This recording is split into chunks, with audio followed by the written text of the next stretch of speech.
Hey, this is Dillon James from CookWithTimes.com, and I am sitting here with Lights at the Rocket Town in Nashville. Lights, how you doing? I'm pretty good. How you doing? Doing good. Thanks for having me. No problem at all. So, you are from Canada? Yes. Yes, and you had just released an album called Siberia. Tell us more about the album. Siberia is my second record, and it's kind of hard. That's like throwing me into the pit here, trying to describe this little child. But it's an evolution from the first record in terms of the way that I approached it. I mean, there's a lot of great collaborations on it, and I took everything that I knew and experience over touring over the past couple of years and kind of applied it to it. So it's a bunch of like upbeat, happy songs. You learn a lot about yourself over a couple of years, and it's got this kind of gritness not only in this tune. I brought in Julia to collaborate with me. That's the tame version of it. Yeah. And we basically jammed on a lot of the songs, and it really set the direction and the tone for a lot of the record, because with jamming you're getting kind of the antithesis of electronic. You're getting imperfect, not super quantized, raw electronic music. So I thought it was a really cool version of my music with this new life in it that hadn't been there before. So it was really cool, and that's kind of set the taste for the whole record, and it has this kind of overall raw vibe to it, and it's really fun to play live. Nice. Okay, so let's start from the very beginning.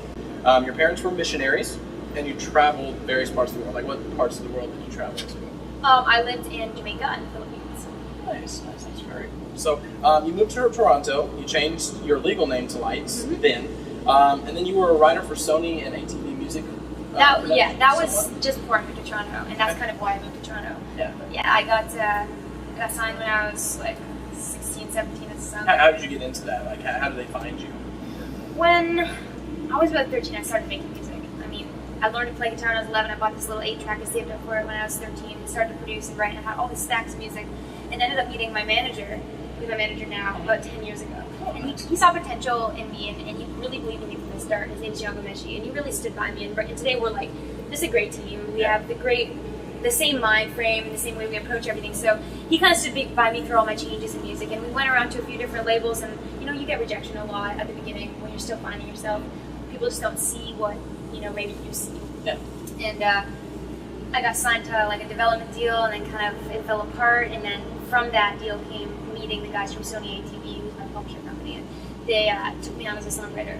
Because I really do put a lot of effort into songwriting. I mean, that's what this industry is founded on. That's what people cling to. If you write a good song, that's what people understand. And it can be translated in a million different genres, but it's still the same song. Yeah. And that's the beauty of songwriting. I mean, there's so many ways you can go with it. So they really kind of just helped hone my songwriting skills. And I was always in it to make music for myself. But, I mean, it's a muscle, and you have to exercise it. So I wrote for like some TV shows and things like that, just to get practice. Okay.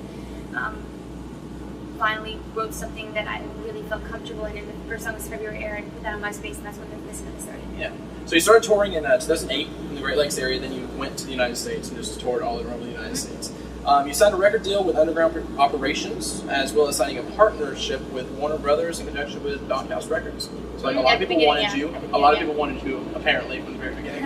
And then you actually got The Last Thing on Your Mind in the Old Navy commercial. How did that happen? Well, they used 4 songs actually, and they found me on MySpace. Oh, okay. So it just shows that you can do things on your own, you can do things independently. With this record, sometimes you don't see eye to eye with some of the people you're working with. Some people just are, and so we ended up releasing this record independently through Last Gang.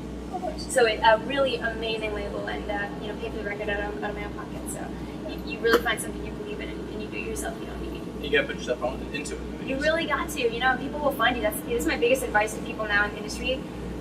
One of my first big steps in was the Old Navy commercials. They put them on their ad campaign, and referred people back to my MySpace page.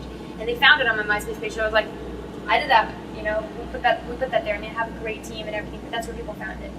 Do it. Put your music out there if that's what you want. Yeah. Don't wait for someone to come sign you. Yeah, I gotcha. So you toured with Owl City in 2010. You collaborated with them somewhat. So just tell me how you met Owl City and how you guys MySpace? Oh, MySpace. Yeah. Okay.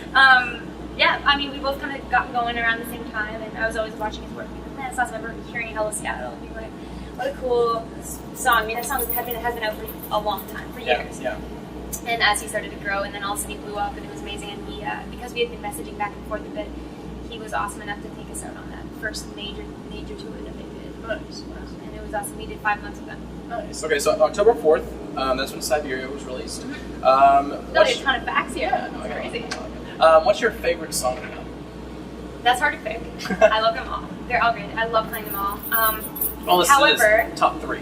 Well, however, I do really like playing With a Fence is Slow. Okay. It's got this great dynamic, and it's about a recurring dream that I used to have that I suddenly stopped having once the song was written. So it's kind of like all that's left of that dream, and I love that dream. I mean, it was a terrifying dream, but it was a beautiful dream, and I remember I pictured it perfectly. I think, you know, you look back on it, and it was about writing the record. It was scary, but it was new, and it was beautiful. You really enjoyed being there. So this is a dream. This is a song about a dream about making the record, and there's something special about it.